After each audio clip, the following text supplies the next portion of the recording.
How to use Anayo baby hip seat.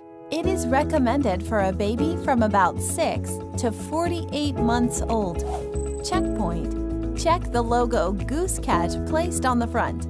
You can wear it on either the left or right side.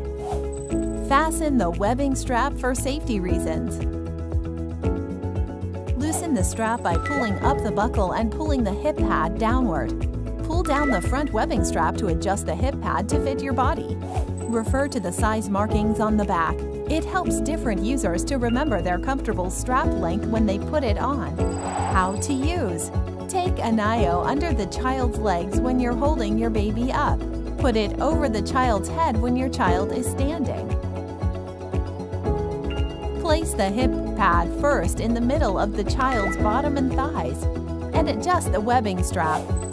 For your child's hip development, maintain the child's legs M-shaped when you hold them.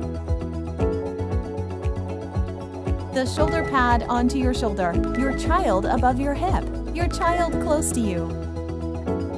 Put down your child by unbuckling it, still holding your child's bottom, or by loosening the strap.